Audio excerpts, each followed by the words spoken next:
Welcome back po sa Men of Light, Not Romantic Love, Not So Romantic Love. Ito po ang ating title sa Men of Light ngayong linggo. Gospel natin ay John 13:31 to 35. Ito po si Father Deo Galang. Bumabati po sa inyong lubos na nagmamahal din.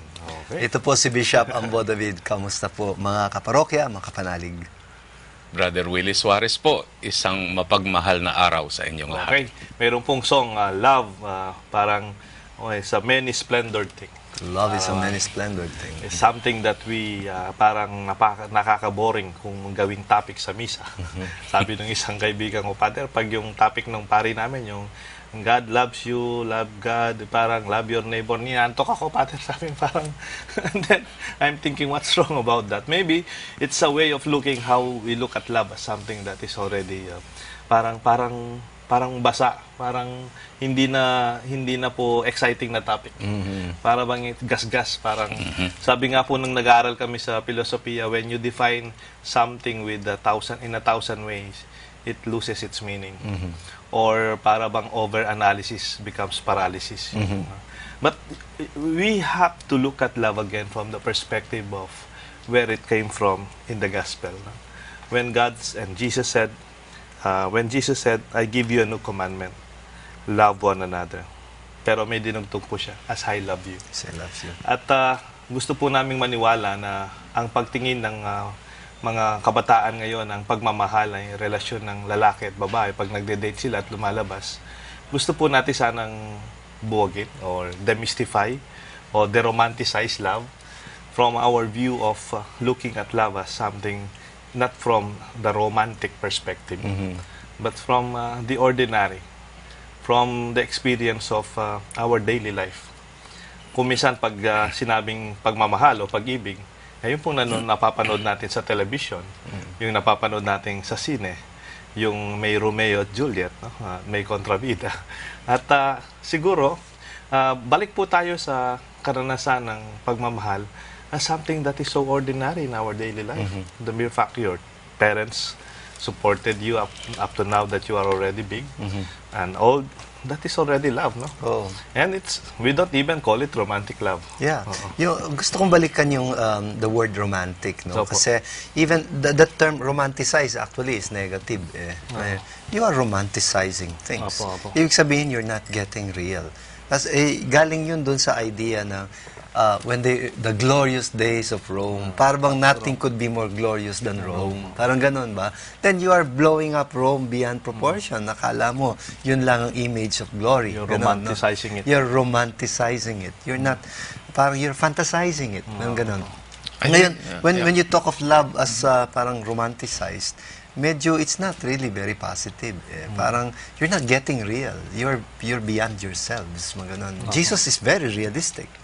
He's confronting reality head on. I was going to add, itong panawagan sa atin, itong particular na portion na to, is to go back to the basics.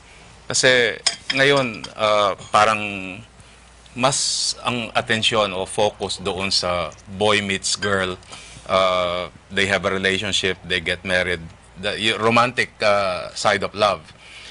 Pero pag tinitingnan ko po, habang nagdi-discuss tayo, ang pumapasok sa aking kaisipan kapag ang isang tao ay naglilingkod, simpleng paglilingkod, inabutan ka ng tasa, nagwalis kahit na walang nagsasabi, at ginagawa niya yon dahil gusto niyang gumawa ng mabuti.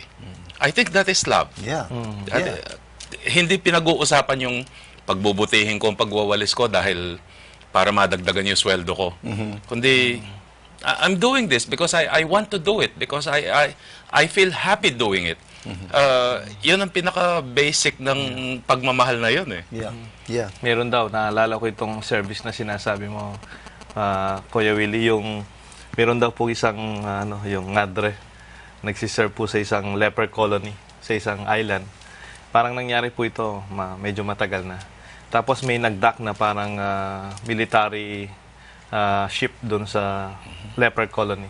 At bumaba yung parang military na Navy official. Nakita niya itong madre. hinuhugasan yung kamay ng ano, Mga leper. Oh. No, yung may ketong eh, hinuhugasan niya yung kamay at saka nininis niya. Saka hinahawakan niya malapit. From a distance, sabi daw nitong military official, "Sister, even for $100, I will not do that." And then sabi ng sister with a smile and love, "Yes, sir, even for 1,000, I will not do it." But because of my love for this boy and my love for God, it's easy to do it. Parang yun ang susi, Father Deo. Parang, you have not known love yet if you're still looking for 1,001 reasons to love. Yes. Love has its own reason. It will... It's reason itself. Oo. Kasi parang why will I love you? Yung, Why do I love you? yung gano'n, no? Parang It's begging. hahanapin mo pa Ang na tawag sa logic doon, it's begging the question. Yeah, no. Yung parang the question is itself the answer. Yeah, Yung, yeah. why do I love you? Because I love you. Pag binigyan mo daw ng reason, yung pagmamahal, parang it ceased to be. At Kuya Willie. Itong pagmamahal na pinag-uusapan natin, kasama rin dyan yung pagbibigay ng sarili. Kasi naalala ko ito dahil a few nights ago, isang kaibigan po ang dumating, nagbisita dito after 7 years living abroad. He gathered some close friends. Kasama na po kami ni Amo Kasama po Deo. ako doon, nakikain ako. Maghapon po siya from the day before, nag-marketing, pinrepare na niya, the day itself. Mula umaga, nagluluto na, pagdating ng gabi, yung very intricate yung setting na ginawa niya. Buffet's feast. For him, that's his joy, to share his talent for cooking. Yung mapakain kami ng masarap, pagkatapos magkakwentuhan ng kaunting panahon. That is also love, because he was giving Dala-dala pa his niya yung ibang best. ingredients, no? Oh yeah. Hindi lang siya gumamit ng Doon pera. ba yung saffron? Yes, Oo, yes. siya. The Yung most parang, expensive spice. parang ano, yung you could feel him serving and so joyfully serving us, pati yung kape, siya pa yung, "Huwag ka nang tumayo, Father, ako na yung magtitimpla para sa'yo." Parang, galing siya sa abroad, no? I mean, been there for a long time. Parang chef siya sa, executive chef sa isang executive military chef. installation. And he's very, he's saying he'd serve a lot of generals and dignitaries. Kung kailangan yung kasama next time. Oh, yes, of course. Nasa Mindanao ka nun, Bishop. You were enjoying your durian and sabi ko, sayang wala si Bishop na. Oo. In Nasa fact, he South was Cotabato. Mindanao, he was very insistent. Sabi niya, imbitahan natin si Bishop. Sabi ko, wala si Bishop eh. Sabi niya, hindi, imbitahan mo. Talagang he wanted to share yung kanyang joy at saka yung kanyang talent. Ibang klaseng magmahal itong taong to. And he's also the person who called me up 3 years ago, offering to give me one of his kidneys. Even offering na, "Huwag kang mag-alala, ako magbabayad sa sa operasyon, pati na sa maintenance mo." Sabi ko, "Brad, hindi ganun kadali." But he was sincere when he said that. Ibang klaseng magmahal din eh. Wow. And I'm very happy. Actually, isa siya sa mga Men of Light viewers natin kahit na nasa Amerika na siya. And sana wag tayong mabulag sa romantic love. Meron po akong narinig na mag-asawa. Kakwento ko sila. Medyo may edad na Bishop, Kuya Willie. Sabi na, "Father naman, matanda na kami. Wala nang love-love sa namin, sa relasyon naming mag-asawa. Practical na lang kami. Na lang po, sa mga bata na lang." Pero I realize, kahit na para sa bata ang sinasabi nila, pagmamahal pa rin yun. Of course. Kasi yung sinasabi niyang wala nang love. Kasi lang yun. Yung romantic siguro sinasabi niya. Totoo naman Dati siguro bumibili siya ng bulaklak. Ngayon, yung pambili ng bulaklak pambili na ng pambayad na ng kuryente sa bahay, gano'n. Dati kumakanta siya ng love song, ngayon pinagkakanta niya para matulog yung mga bata. Yeah. And love evolves, no? Maybe when you were younger, it was expressed in different ways. Yes. But as we grow older, I think it even grows deeper. Alam mo, Father Deo, kasi lalo na ngayon, no, we get used to all these movies portraying, parang conditioning us about love. Ganun. Parang kung minsan tuloy, yung isang people feel like they are so loveless if they are to base themselves on how love is being defined by That's true. yung all of this romanticism in the movies. That's true. Minsan meron pong nakausap. Ano po siya, wag pong magalit yung mga public school teacher na medyo hindi pa nag-asawa, no? Meron po akong kaibigan, mga public school teacher, hindi pa po nag-asawa. Hindi ko naman sasabing matandang dalaga na, pero may edad na po. Sabi niya, "Father, tinutokso po ako sa school at saka sa parokya. loveless daw po ako. Kasi wala po akong ka-text na good night, mua, mua, mua. Wala pong nagka-date, wala pong Valentine's, nasa bahay lang ako. Wala po akong kasabay umuwi, walang naghihintay sa akin, walang nagre-regalo sa akin. And then I was just smiling na kasi tawag sa kanya loveless. No?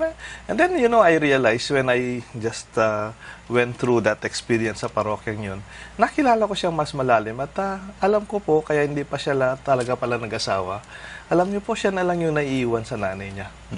And she takes good care of her very sick mother, very old mother. Early in the morning, 5:30, ayusin ang kakainin ng mother niya, ayusin niya yung gamot ng nanay niya, ilamusin niya yung mother niya. Bago flag raising ceremony, siyempre, may darating na magbabantay sa nanay niya for the day. Yes. And then she will go teaching. Yeah. And right after teaching, she will run back kasi alis na yung magbabantay sa nanay niya. Again, she will take care of her mother. Yeah. Ang tanong ko, hindi ko ba love yun? Hindi ko ba pagmamahal yun? Hindi ba life yun? Hindi ba buhay yun? Sometimes we look at love as something like a Hallmark greeting cards or something with the roses and the hearts. But there's so much to love more than how we romanticize it, sabi ni Bishop. Something that we fantasize about it. Sana we celebrate the love that is already in us, in the ordinariness of our life, in the services that we have. Magbabalik po ang Men of Light and we discuss love not beyond the individual exclusive relationship, but love in the experience of the community. Ito po ang Men of Light. Magbabalik po kami. Huwag po kayong aalis.